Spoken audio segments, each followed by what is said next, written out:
Pues gracias, Señor. Nos podemos acercar confiadamente a tu trono, que es un trono de gracia, de misericordia. Podemos esperar eso también, Señor, porque tú has hecho todo en la cruz para que nuestra relación sea así de hermosa, de plena contigo, Señor. Es que nos encomendamos a tus manos. Te pedimos que tú derrames gracia y misericordia a través de este texto en nuestras vidas, Señor. En nombre de Jesús. Amén. Bueno, pues Ezequiel 24 habla acerca de la parábola de la olla hirviente. Órale, qué título, pero es que así lo ponen ahí en la NBI. Está bien acá, ¿verdad? Entonces vamos a ir viendo esto. Es del verso número 1 al 14, vamos a leerlo. Ezequiel 24, verso número 1, dice así. Vino a mí palabra de Jehová en el año 9, en el mes 10, a los 10 días del mes, diciendo, bueno, ¿qué fecha es esto? La fecha está identificada como el 15 de enero del año 588 antes de Cristo. Ajá. O sea que ya habían pasado 2 años y medio de la profecía anterior. Y está justamente situado 2 años antes de la tercera deportación babilónica, que también resultó en el sitio de Jerusalén y la destrucción de la ciudad de Jerusalén, ¿ok? En el 586. Estamos muy cerca del fin. Qué fuerte. Y en esta profecía va a hablar acerca del sitio de contra Jerusalén. Ahora, recuerda solamente un dato importante, que Ezequiel, cuando está dando esta profecía, no está en Jerusalén. ¿Sabes dónde está? ¿Te acuerdas? Está en Babilonia, ¿verdad? Se fue para Babilonia llevado cautivo ya desde años atrás. Entonces, él está realmente profetizando allá. Entonces dice así en el verso número 2, Hijo de hombre, escribe la fecha de este día. El rey de Babilonia puso sitio a Jerusalén este mismo día. Entonces aquí hay una orden pues sí, del Señor Jesús, de Dios hacia Ezequiel. Y por eso escribió la fecha. Y dice aquí esta parábola en el verso 3. Y habla por parábola a la casa rebelde y diles. Así ha dicho Jehová el Señor. Pon una olla, ponla y echa también en ella agua.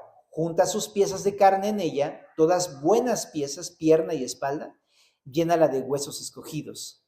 Toma una oveja escogida y también enciende los huesos debajo de ella. Haz que hierva bien, cuece también sus huesos dentro de ella.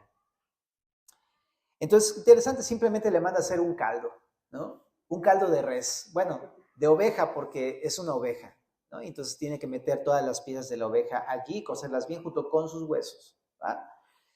Y dice en el verso 6, pues así ha dicho Jehová el Señor, hay de la ciudad de sangres, de la olla herrumbrosa, cuya herrumbre no ha sido quitada, por sus piezas sácala, sin echar suerte sobre ella, porque su sangre está en medio de ella.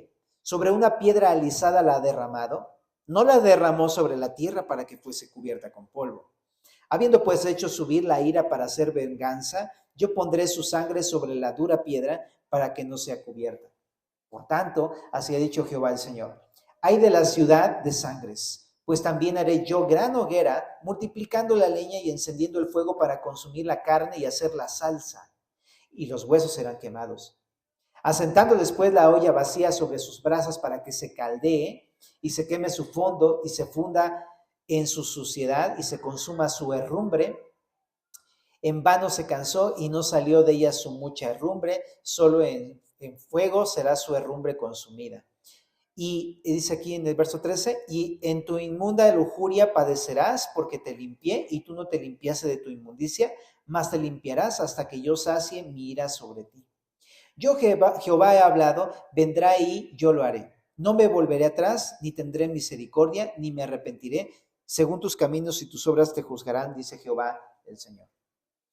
Bueno, entonces lo que vemos aquí del verso 6 al 14 es esta parábola de la olla hirviente, pero si te das cuenta simplemente habla de la forma en cómo va a ser este caldo, con esta oveja, pero cada parte de estas imágenes que está poniendo, bueno, o de esta señal que está poniendo de una olla con una oveja y cortada en pedazos, tiene un significado.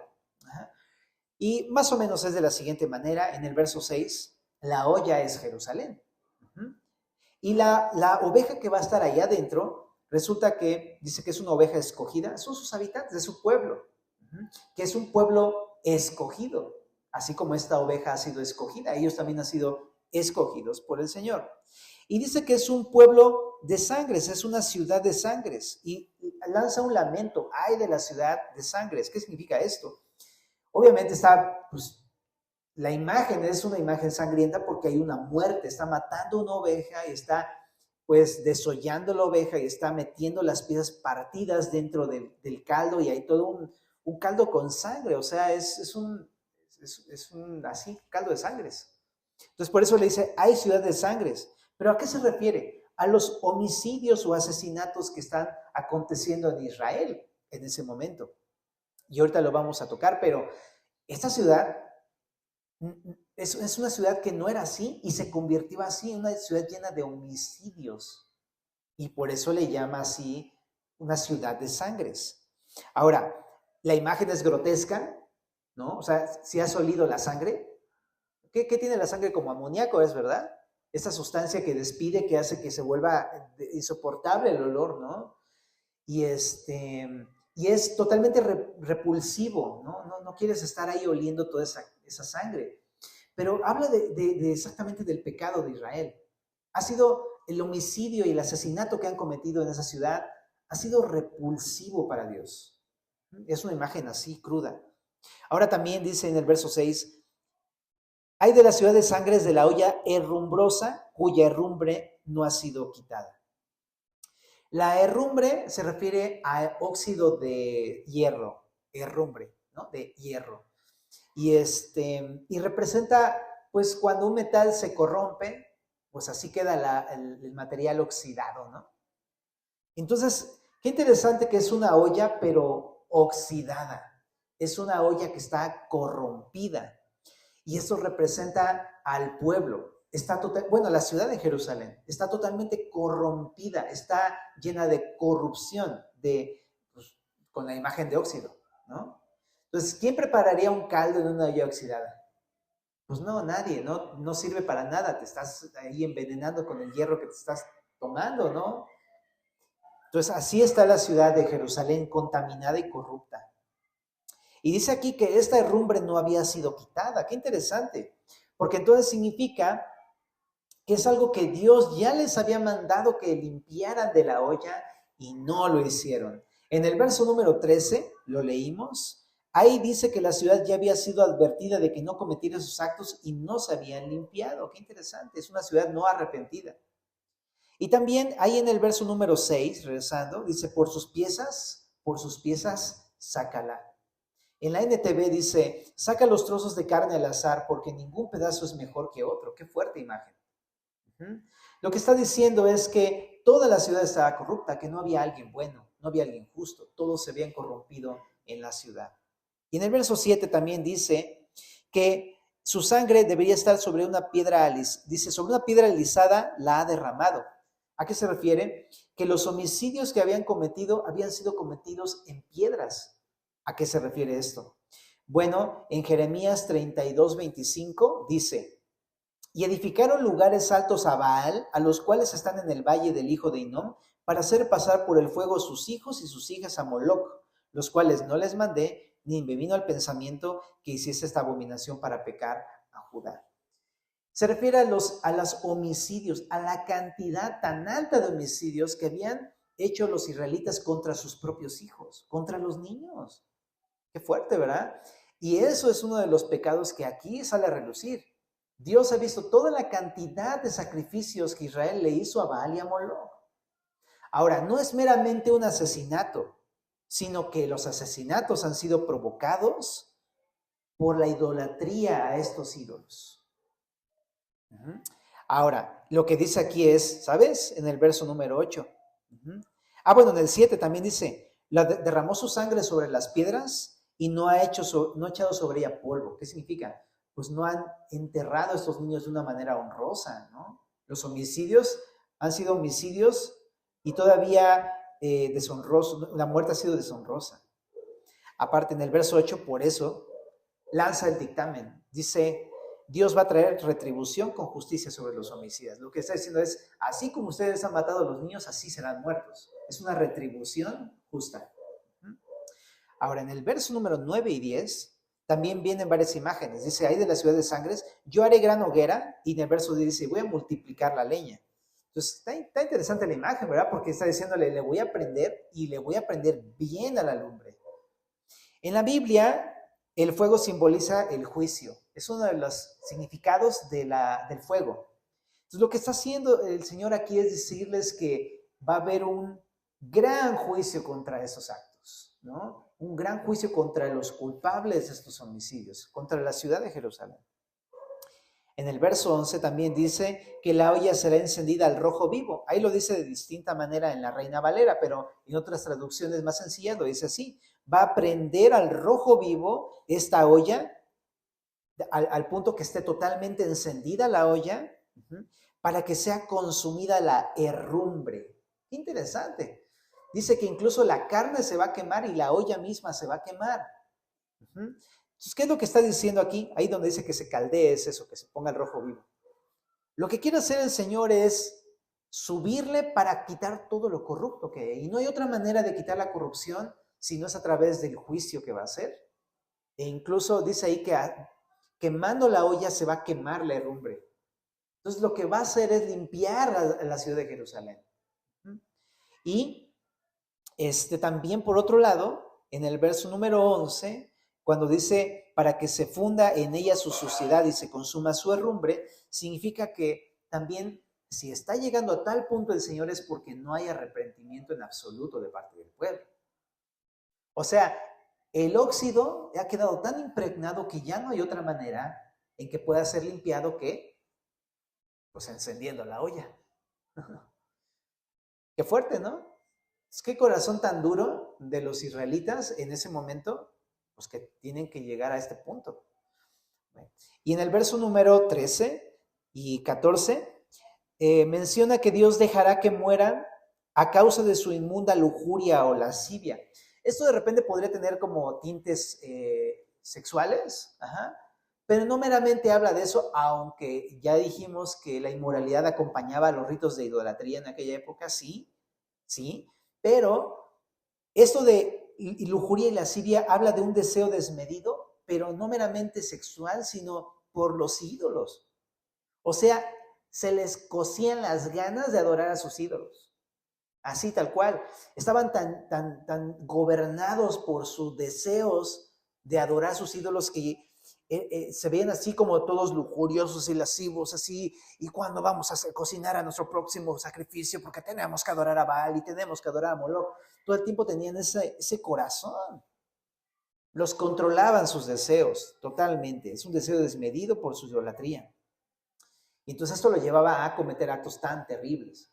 Y ahora entiendo, dice, pues, porque de repente yo escucho y digo, ¿quemar a nuestros hijos? ¿Cómo pudiéramos llegar a tal punto? Nunca haríamos eso, qué barbaridad. Y yo estoy seguro que los israelitas no pensaban en eso. Pero el deseo de adorar a esos ídolos los dominó de tal forma que los llevó a ese punto. Entonces de repente pienso, no debería pensar en que yo nunca lo haría. Y ahorita lo vamos a ver. Porque a veces nosotros caemos en eso mismo, pero ahorita lo platicamos. Ahora, los llevaba a cometer homicidios, ¿no? Los llevaba a quemar a sus hijos a Moloch y a sacrificar a sus hijos a Baal, azotándolos en piedras, ¿no? Y al final, en el verso 14, simplemente el Señor dice, Jehová ha hablado. O sea, el juicio va a ser irrevocable, se va a cumplir, la palabra de Dios siempre se cumple, no pensemos que nunca se va a cumplir, porque siempre permanece la palabra. El juicio será conforme a sus caminos y a sus obras, ¿verdad? Pero ¿qué tiene que decirnos o qué podemos desprender de esa primera sección? Lo que podemos desprender es, número 1, Dios va a juzgar los homicidios. Hablando propiamente del tema de los homicidios, Dios va a juzgar al homicida, porque el homicidio es pecado y lo encontramos desde el principio, ¿verdad? Antes de que no hubiera ley, Caín mató a Abel y hubo un juicio. Y después, como cuando hubo ley, en los 10 mandamientos, Dios dijo, no matarás, ¿verdad? Y así después en Deuteronomio y después en un chorro de partes vemos juicios contra los homicidios. Nunca fue pasado por alto un homicidio. Siempre es juzgado el homicidio. En la palabra es pecado. Ahora, número 2. Esto podría uno pensar muy sencillo. Bueno, eso para los asesinos. Yo nunca he matado a nadie. Pero en Mateo 5, 21 y 22 dice que cualquiera que se enoje contra su hermano es homicida. Dice, oísteis que fue dicho a los antiguos, no matarás, y cualquiera que matare será culpable de juicio. Pero yo os digo que cualquiera que se enoje contra su hermano será culpable de juicio. Y cualquiera que diga, necio, a su hermano será culpable de juicio ante el concilio. Y cualquiera que diga, fatuo, o sea, tonto, qué tonto eres. Ajá. Dice aquí, cualquiera que diga fatuo quedará expuesto al infierno de fuego. Para Jesús, un homicidio se trata solamente de la persona que mata físicamente a alguien solamente. Se trata de algo del corazón. Cuando él ve a alguien que se enoja y es dominado por su enojo contra una persona, lo está matando en su corazón. Cuando él ve algo en el corazón, así como lo que leímos, que ya empieza a decirle necio en su corazón o tonto en su corazón, ya en su corazón ya está condenándolo, castigándolo, está gobernado por esos deseos, ya para el Señor Jesús eso es homicidio. O sea, esto creo que nos lleva entonces a pensar, ¿yo soy un homicida? O sea, más claro, ¿estoy enojado con alguien? Porque te digo, de repente tendemos mucho a como indignarnos demasiado por lo que pasa en otras circunstancias, ¿no? Con la guerra, con todos los atentados aquí en México, el montón de muertes que ha habido por toda la violencia, etcétera. Y los condenamos bien duro. Pero no nos ponemos a pensar que nosotros también podemos hacer eso, sin ningún problema, delante de los ojos de Dios. Es más, quizá ahorita lo estamos haciendo. Cuando estamos peleados o enojados con nuestros hermanos, cuando le estamos insultando, cuando le decimos algo malo, cuando lo pensamos en el corazón, ya somos homicidas. No podemos pensar que eso es poco, eso es un homicidio. ¿Y cuál es el castigo? Pues ahí está en la ley, ¿no? O sea, el que mate a espada morirá. O sea, no hay de otra. Somos homicidas si nos enojamos y merecemos la muerte. Es un pecado grave. El enojo no es poca cosa. La ira no es poca cosa. Entonces, por eso piensa en alguien con quien estés enojado. No porque la otra persona esté mal, sino porque tú estás respondiendo con un homicidio ante ese suceso. Especialmente aquí en este capítulo enfatiza el enojo o la ira o el homicidio contra los niños. Entonces, qué interesante, porque eso también es corrupción del corazón. En sus diversas manifestaciones, cuando alguien le grita a sus hijos, maldice, y con maldecir no quiero decir que uno le diga, maldito seas, chamaco, ¿no? Sino que maldito significa cuando tú hablas mal de tus hijos o les hablas mal, con malas palabras o con malas intenciones o sea, ¿me explico? Cuando les hablas mal a ellos. O también cuando les deseas algo malo. O también esto de maldecir también significa, o también se ve a través de las iras, cuando explotas en ira o cuando maltratas a tus hijos o cuando eres violento, incluso podemos llevar hasta el punto de, literal, una muerte. Y eso también sucede mucho. No es algo desconocido ni raro en este país y en esta época. El aborto, hasta el año 2019, se contó en 73 millones de abortos a nivel mundial por año. 73 millones de homicidios de niños al año en el mundo. Y luego nos quejamos de, ay, es que la guerra, no sé cuántos matan en la guerra. 73 millones de homicidios por año. Y sigue creciendo el número. Eso es en 2019. En CDMX, entre el 2007 y el 2023, se practicaron un total de 263,267 abortos legales. Ahora, chécate los ilegales. No sé, ¿será el doble? ¿Más del doble? Si fuera más del doble, estaríamos hablando acerca de 1 millón. O sea, o 700,000, o ¿cuántos? Estamos llevando a un límite el número de asesinatos contra los bebés. Ahora, chécate, de los cuales 180,778 correspondían a mujeres residentes en Ciudad de México. En ese lapso de 2007 al 2023. Y aquí en la Ciudad de México. Ahora, y hablando de asesinatos, en este año 2024, asesinatos abiertamente declarados, son 84 los que van de enero para acá, de menores de edad. O sea, lo que quiero decirte es que Dios va a juzgar el homicidio, ¿no? Y se puede llegar a un límite de este tipo. Pero chécate, o sea, dices, bueno, es que yo no lo he hecho, no, pero a lo mejor uno sí les grita y los trata con ira y violencia. No somos inocentes, familia. Ahora, te dije de niños, pero ¿qué tal cuando hacemos un patricidio? Dices, ¿patricidio cómo? Sí, cuando maldices a tus papás, cuando insultas a tus padres, cuando les gritas, cuando eres violento con ellos, cuando explotas en ira. ¿Te das cuenta? O hermanos contra hermanos, ¿no? Uf, somos expertos en homicidios, no somos inocentes. Ahora, el origen de los homicidios, dice Santiago, capítulo número 1, que proviene del corazón. No es que, porque siempre pensamos, no, el origen es el otro, porque el otro me provocó. No, la neta está en Santiago. La neta está dice en Santiago, capítulo número 1, versículo número 13, que el homicidio empieza en nuestro corazón. Mira, déjame llevarte aquí a Santiago. Pues puede ser que te hagan algo malo, pero el problema no es lo que te hicieron malo, sino que si tú respondes con una ira, enojo, grito y maledicencia y lo demás, estás matando a alguien. Dice aquí en Santiago 1:13 que cuando alguno es tentado, no diga que es tentado de parte de Dios, porque Dios no puede ser tentado por el mal ni tienta a nadie, sino que cada uno es tentado cuando de su propia concupiscencia, o sea, cuando de sus propios deseos es atraído y seducido. Entonces, qué claro es la Biblia. Cuando el homicidio es nuestra culpa, cuando nosotros dejamos que eso domine nuestro corazón. Pues ese deseo de enojo gobierna ahí. Entonces, no es el culpable el otro.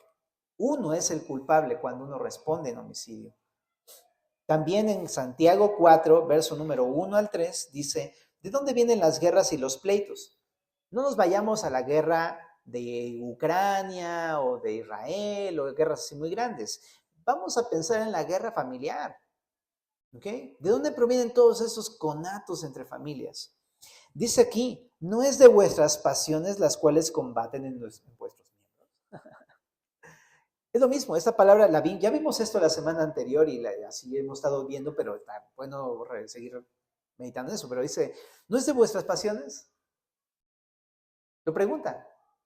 O sea, te digo que le echamos la culpa siempre a la otra persona, pero es aquí Santiago diciendo, no es de tu propio cucharón, de tu propio corazón, de donde sale todo eso, de tu propia pasión que te gobierna, de tu propio deseo que te gobierna. ¿Cuál pasión? ¿Cuál deseo? Pues de querer surtírtelo. De ese tipo de pasión me refiero. De tu enojo, de tu ira, de lo que hay en tu corazón. ¿No es de tu pasión? Ahora dice, las cuales combaten en vuestros miembros. Dice, codiciáis y no tenéis, matáis y ardéis de envidia y no podéis alcanzar. Combatís y lucháis, pero no tenéis lo que deseáis porque no pedís. Eso de la codicia tiene que ver igual con este deseo desmedido de tener algo. Muchas veces proviene de la envidia porque no tengo lo que el otro tiene. Entonces,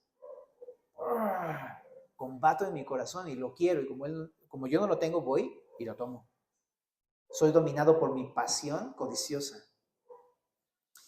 Y eso está rudo, ¿verdad? Bien confrontante. Entonces, ¿qué quiero decir con esto? Que todo empieza en el corazón. No le echemos la culpa a alguien más. Esto proviene de nuestro propio corazón. Ahora, en el verso 4 de Santiago, dice, oh almas adúlteras, ¿no sabéis que la amistad del mundo es enemistad contra Dios? Cualquiera, pues, que quiera ser amigo del mundo se constituye enemigo de Dios. Quiero decir que cuando somos gobernados por nuestras pasiones o deseos, no estamos siendo gobernados por Cristo, entonces estamos siendo infieles a Dios, porque estamos siendo gobernados por algo más. Es adulterio espiritual y es ser enemigos de Dios, es enemistad contra Dios. ¿Te das cuenta que no es poca cosa la ira, el enojo? No es poca cosa no solamente molestarte con alguien. Estás llegando a un punto de volverte enemigo de Dios. Uf. Ahora también, dice aquí, hasta aquí, digamos, saca a la luz Santiago todo lo que hay en nuestro corazón, ¿no? Qué fuerte. Pero no quiero que quede ahí, familia, porque estamos de este lado del testamento, gracias a Dios.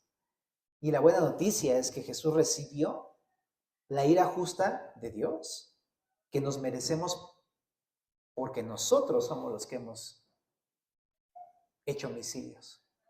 Sí es cierto, somos homicidas, nos hemos enojado, a veces lo hacemos, a veces ese es nuestro estilo de vida. Pero la buena noticia es que Jesús murió en la cruz cargando todo ese castigo de los homicidios.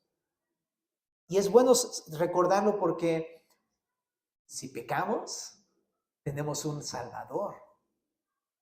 Tenemos a alguien que ya murió en su lugar. Sí, merecemos la muerte. Jesús pagó esa muerte. Y si hemos creído en Jesús, pues no hay condenación. Y por eso es que hay gracia. Y por eso es que puedo acercarme a Dios. Pero ¿cómo? Si me acabo de enojar bien horrible y dije un montón de cosas. Sí, pero Jesús ya pagó todos nuestros pecados, familia. Creo que eso le da todavía más peso al hecho de que podamos acercarnos confiadamente al trono de gracia. Porque aunque no somos inocentes, gracias a Jesús podemos acercarnos con confianza y no con terror como en el Antiguo Testamento, sino con confianza, porque ya hubo alguien que pagó. Así es que recuerda, si estás siendo acusado por que has cometido todas estas cosas, sábete que Dios ya pagó eso y que te puedes acercar. ¿Y para qué acercarme? Pues para reconciliarme con el Señor. Perdóname, papá. Perdóname por haberme enojado y explotado y dicho todo eso que dije. Perdóname, Señor. ¿No? Confiados en que Él nos recibe, no nos condena y nos perdona. Él es bueno. ¿Verdad? ¿Qué tengo que hacer? Santiago 4, 6 al 10 dice, pero Él da mayor gracia. ¡Pum! Con esa frase ya es como, ¿neta? Él da mayor gracia. Por eso dice, Dios resiste a los soberbios y da gracia a los humildes. Someteos pues a Dios. Resistir al diablo y huirá de vosotros. Acercaos a Dios y Él se acercará a vosotros. Pecadores, está hablando de todo este asunto de las personas que somos dominadas por nuestros deseos y pasiones. Pecadores, limpiad las manos. Y vosotros los de doble ánimo, purificad vuestros corazones, afligíos y lamentad y llorad. Vuestra risa se convierte en lloro y vuestro gozo en tristeza. Humillaos delante del Señor y Él os exaltará. ¿Qué tengo que hacer? Lo primero que tengo que hacer es, dice ahí, reconocer que el enojo es pecado, arrepentirme y humillarme ante Dios. ¿Y qué tengo que hacer? Someterme a Él nuevamente para que su voluntad reine y no mis deseos y pasiones. ¿Cuántas oportunidades da el Señor siempre, no? ¿Te equivocaste? Pues otra vez, ven y sométete al Señor. Deja que otra vez sea el Señor y su palabra los que reinen, no tu ira, no tu enojo, no tu maledicencia, no, nada de eso. No tu codicia, no. Otra vez ven humillado al Señor. Reconoce que Él es el Señor. Reconoce que tú y yo solamente somos sus siervos. Es que qué increíble. Si te has apartado, has pecado en ese asunto, hey, Dios es bueno, ¿no? Solamente sométete al Señor otra vez. Qué hermoso es el Señor. Pero no puedo someterme sin humillarme, definitivamente, ¿no? Tengo primero que reconocer que soy yo el problema, que yo he pecado, que ese pecado es digno de muerte, que mi Señor Jesús pagó todo eso y en respuesta a ese amor entonces voy a poder humillarme. Si no reconozco que soy digno de muerte y que hubiera merecido ese pago, no podré hacerlo. ¿Vale? Entonces humillémonos. Y en Mateo 5, 23 al 26, porque ahorita leímos del 21 al 22, Mateo 5, 23 al 26, dice también, reconcíliate. Por eso dice ahí, por tanto, si traes tu ofrenda al altar y allí te acuerdas de que tu hermano tiene algo contra ti, deja allí tu ofrenda delante del altar y anda, reconcíliate primero con tu hermano y entonces ven y presenta tu ofrenda. Ponte de acuerdo con tu adversario pronto, entre tanto que estás con él en el camino, no sea que el adversario te entregue al juez y el juez al alguacil y seas echado en la cárcel. De cierto te digo que no saldrás de allí hasta que pagues el último cuadrante. Entonces lo que está mostrando el Señor Jesús es que, ¿qué tengo que hacer? Pues ya que me humillé, ya que vengo otra vez a someterme a Jesús, que reine otra vez Él en mi corazón, pedirle perdón a mi hermano, reconciliarme con mi hermano. Es bien práctico el Señor, ¿verdad? Así de simple, ven y dile, perdóname, ¿no? Me enojé contigo, me peleé contigo, perdóname. ¿Cuál fue el problema? ¿Qué voy a decirle a mi hermano? Sí, ven, pues perdóname. Ese también tú te pasaste de lanza. ¿Voy a decirle eso? No. Vengo a decirle, perdóname. Yo, de mi propio cucharón, de mis propias pasiones y deseos, fui dominado, pequé contra Dios y soy digno de muerte. El Señor Jesús me ha perdonado y me quiero someter a Él y por eso te pido perdón. Yo fui el que la regó, yo soy el culpable, yo, no tú. Ese es muy importante lo que tengo que hacer, venir a reconciliarme reconociendo mi condición. Y es tan práctico como que dice, hey, deja tu ofrenda. ¿Te das cuenta? O sea, yo me pongo a pensar que ninguna ofrenda para el Señor va a ser agradable si yo estoy enojado con mi hermano. Y de ofrenda no solamente hablo del diezmo, sino en general de cualquier cosa que hagas para Dios. Porque tú dices, no, ese día voy a vivir todo ese tiempo para el Señor y toda la semana me la pasé viviendo y trabajando para el Señor. Pues sí, pero no le hablas ni a tu esposa. ¿Me explico? Eso no es algo agradable. Si estás enojado con alguien, nada de lo que hagas va a ser una ofrenda grata. Lo estamos viendo en Levítico el domingo. Necesitamos entender esto, que para Dios, antes que los sacrificios, está un corazón humillado. Antes que los sacrificios, es importante mi relación con mis hermanos. Ajá. Entonces, eso es lo que nos enseña este pasaje. Vamos a la segunda sección de Ezequiel en el verso número 15. Estamos en el capítulo 24, verso número 15.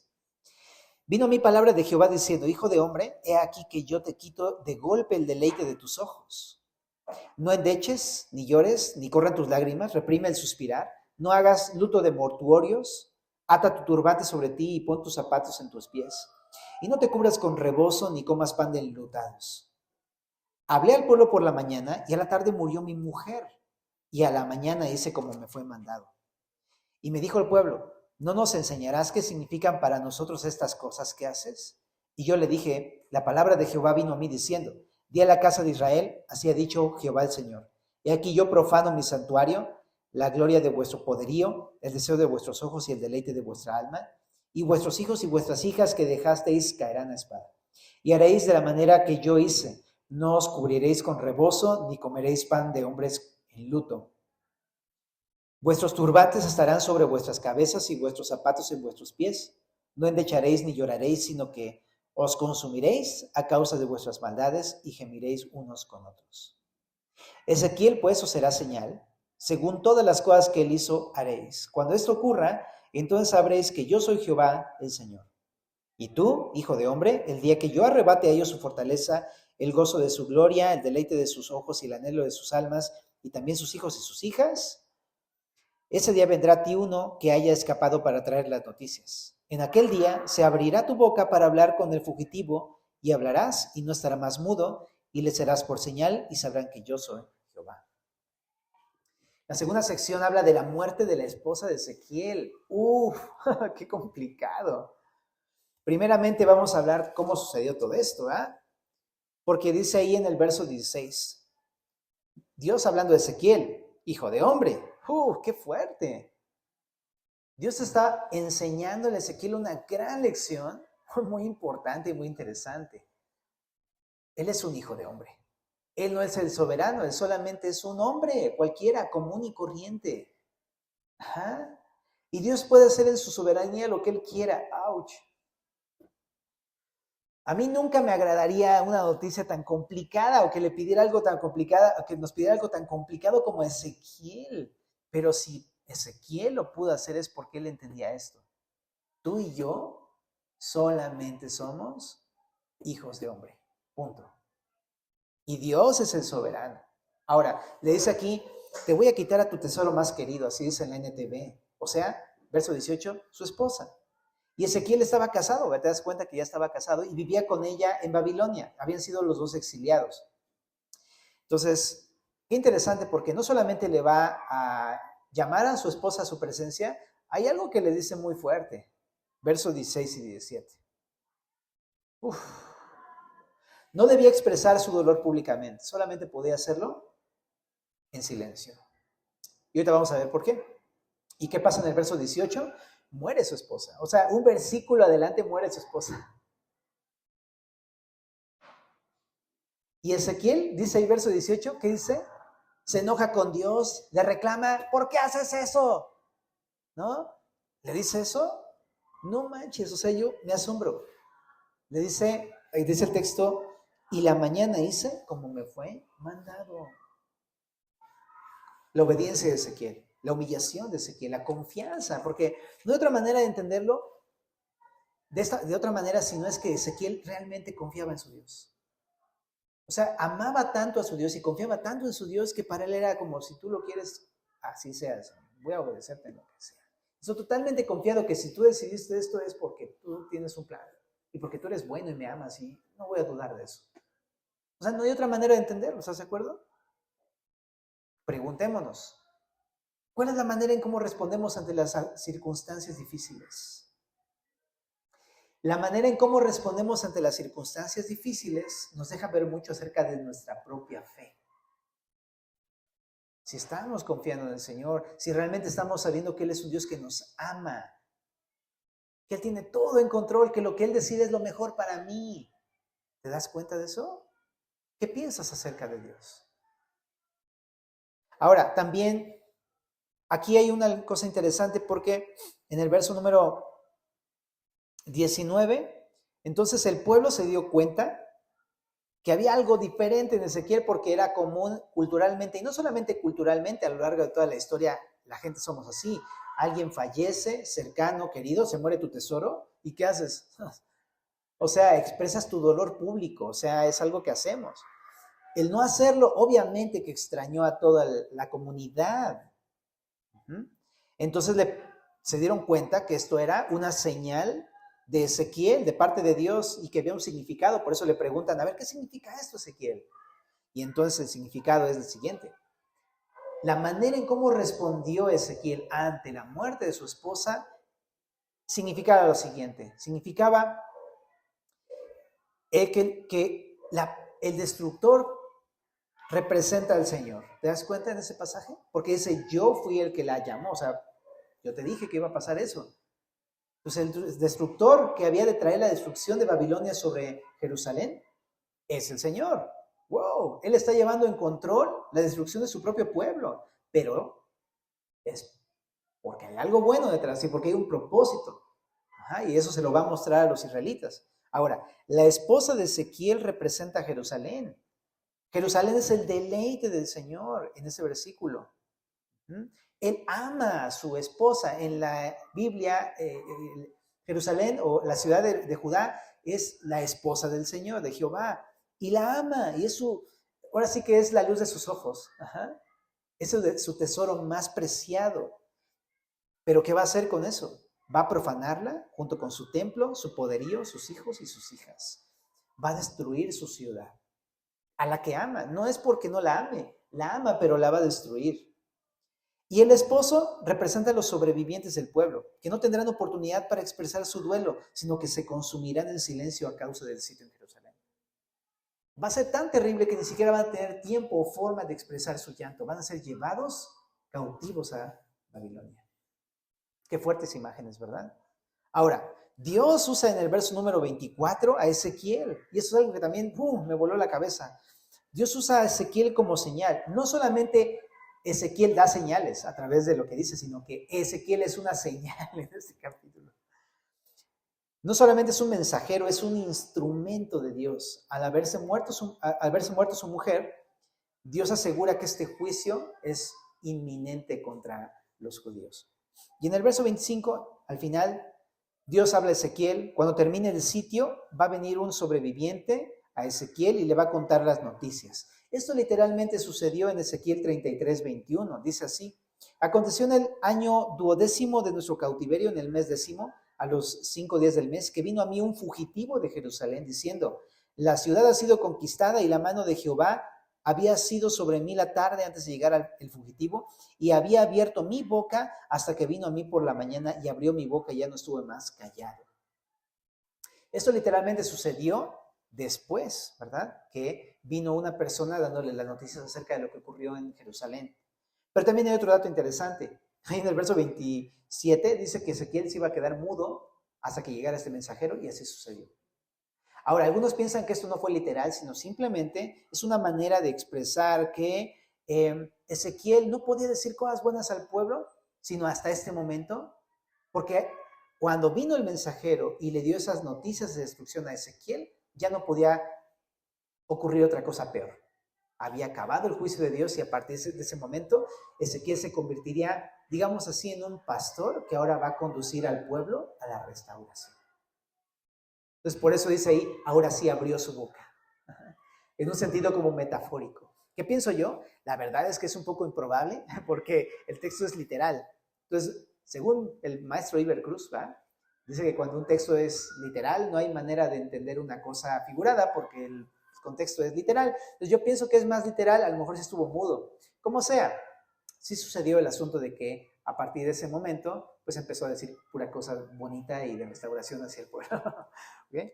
Tampoco es antibíblico, pero pienso que es literal lo de que se quedó mudo, ¿no? Bueno, otra cosa que podemos aprender aquí, familia. Entonces, para nosotros, puntos finales. Número 1. Así como Jerusalén es el tesoro más preciado para Dios, nosotros, la iglesia, somos el deleite de sus ojos también. Somos lo que más ama. Nos ve con agrado, te ve con todo y que seamos lo que seamos y que hagamos lo que hagamos. Al creer en Cristo nos ve así, es mi tesoro, es mi deleite, se ve y se goza en nosotros. ¿Por qué? No por nosotros mismos o porque tuviéramos algo agradable como para que dijera, órale, mira, si hay algo agradable. No, no, no, no, no, no. Sino que se refiere a que nos ve así gracias a Jesucristo. En Mateo 3, 16 y 17, le llama a Jesús, este es mi Hijo amado en que tengo complacencia. En él lo veo y yo me pongo complacido. Es algo grato para mí. Yo entiendo esto, que cuando tú y yo creemos en Jesús, Dios nos ve como así complacido, agradable, es mi tesoro. Entonces sí sabías eso, ¿verdad? En primer lugar, que Dios ya te ve de entrada, al creer en Cristo ya te ve así, o sea, no hay manera que te vea con juicio o con ira. No, sí es cierto que nos disciplina, pero nos ve como su tesoro. Es algo muy preciado, tu vida para el Señor es algo muy preciada. Ajá. Por ahí hay una parábola de la perla de gran precio. ¿La has escuchado alguna vez? Ajá. Que Jesús la dijo. Esa perla somos nosotros. Jesús entregó todo para comprar esa perla. Entregó su vida para poder comprar eso. De gran valor para él. Y lo hizo con su sangre. Entonces ve que Dios te ve así. Ahora otra cosa, pero así como la esposa de Ezequiel, el pecado nos lleva a la muerte y nos consume en silencio. Romanos 6:23 dice que la paga del pecado es muerte, ¿no? Y sí, aunque Él nos ve así, el pecado destruye todo, ¿no? Y ahí estamos consumidos, en silencio, y no le decimos a nadie, pero sabemos que nuestra vida es un desastre y se está destruyendo. ¿Te has sentido así? Y otra cosa, así como Ezequiel se duele, pues se duele porque ni modo que no le haya dolido la muerte de su esposa, claro que se duele. Eso representa cómo se duele el Señor por nosotros. Cuando yo estoy en pecado o la riego, Él se duele por nuestra condición, no se agrada de que hayamos caído, Él se identifica con nosotros. O sea, la imagen más clara que tengo de eso es cuando Lázaro se muere, ¿no? ¿Y qué hizo Jesús? Lloró. Entonces, el Señor se duele por nuestras caídas, se duele con nosotros cuando pecamos y arruinamos todo, Él se duele. Pero hay buenas noticias. Así como hay tiempos de quebranto, también hay tiempos de restauración, familia. Y eso es algo muy importante de entender. Y en Filipenses 1:6 dice, estando persuadido de esto, que el que comenzó en vosotros la buena obra la perfeccionará hasta el día de Jesucristo. A lo mejor uno se clava mucho en el hecho de, híjole, es que este tiempo de quebranto está muy fuerte, es muy rudo, es muy doloroso. Sí, pero un día va a llegar una buena noticia a tu vida y va a decirte, ¿sabes qué? Ya se acabó. A partir de ahora viene restauración en tu vida. ¿Ah? Entonces, qué padre es eso, porque nos da esperanza. ¿no? Cuando nos equivocamos y cuando pecamos y cuando hacemos todo esto, Dios también quiere restaurarnos. No es su fin el quebranto. El quebranto es el vehículo para llevarnos a la restauración realmente, ¿no? Y lo va a hacer. Hay buenas noticias. Nosotros somos los mensajeros también en cierta parte. Porque ahí dice ahí que vino un mensajero a Ezequiel, ¿no? Iba a darle las noticias. Pero ¿sabes? Eso nos recuerda que nosotros somos aquellos mensajeros del Señor que anuncian las buenas noticias de salvación a su pueblo y las buenas noticias de restauración a su pueblo. En Romanos 10, 14 y 15 dice, cuán hermosos son los pies de los que anuncian la paz, de los que anuncian las buenas nuevas, ¿verdad? Qué increíble cuando alguien te viene a decir, sí, hay quebranto, pero también hay paz, ¿no? Dios quiere hacer la paz contigo, quiere reconciliarse contigo. Nuestro Dios es un Dios de paz. Viene a restaurar nuestras vidas y a reconciliarse con nosotros. Pero también este pasaje nos enseña una última cosa. Nosotros podemos ser esos mensajeros, pero también nosotros recibimos la buena noticia, ¿no? Nosotros debemos de ponernos en los zapatos de Ezequiel. Si a lo mejor estás aquí, a lo mejor eres ese Ezequiel al que Dios está diciendo, hey, ya se acabó. Sufriste, hubo quebranto, pero ahora te voy a restaurar. Y está increíble. Hay veces en que también Dios hace eso, ¿no? Y a lo mejor si Dios está hablando de eso, pues increíble. Y una última cosa. También somos sus instrumentos. O sea, no solamente es que Dios nos use como portadores de un mensaje, el mensaje del evangelio que trae buena noticia a otros. Si tú quieres ser su instrumento, entonces tienes que saber que Él va a usar tu vida para tales motivos. Pero ojo, hasta ahí está increíble, ¿no?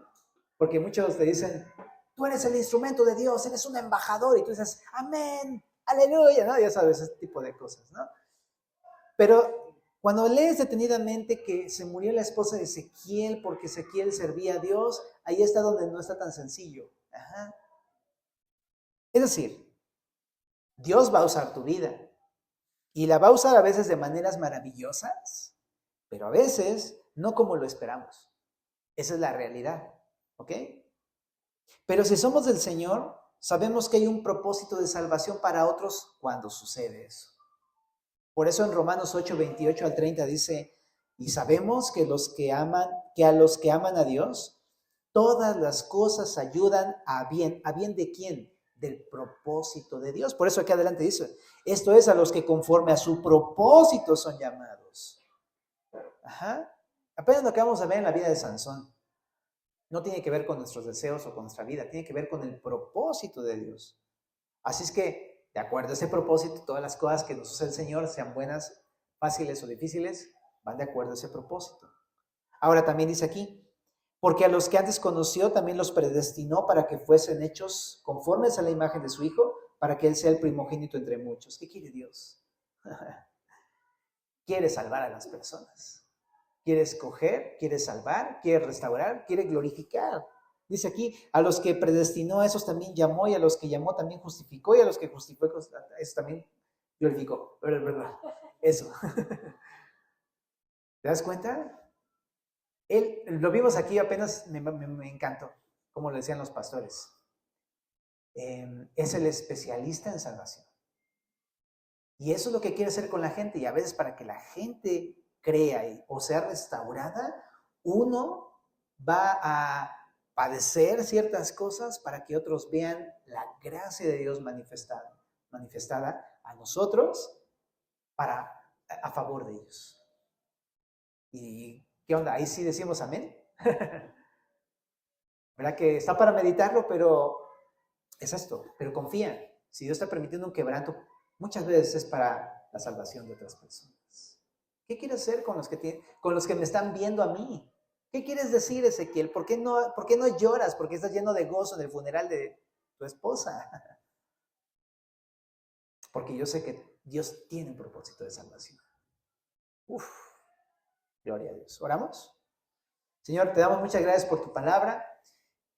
Gracias porque siempre nos hablas, porque siempre nos enfocas, porque nos amas, Señor. Perdónanos por nuestros pecados, Señor, nuestros homicidios. No hay otra manera de decirlo, Señor. Señor. Perdónanos, límpianos y restauranos. Gracias porque también hay buenas noticias, Señor, de salvación para nosotros y de restauración. Gloria a ti, Señor. Hazlo, restaura nuestras vidas, quita esa herrumbre que está en nuestros corazones, Señor. Este pecado que habita todavía ahí en nosotros, arráncalo, Señor, límpialo. Y gracias porque aunque son pruebas, pues, fuertes, confiamos en que tú lo haces por nuestro bien, por amor a nosotros. Y también ayúdanos, enséñanos a ser instrumentos para que otros puedan ser limpiados y santificados para tu gloria. En el nombre de Jesús.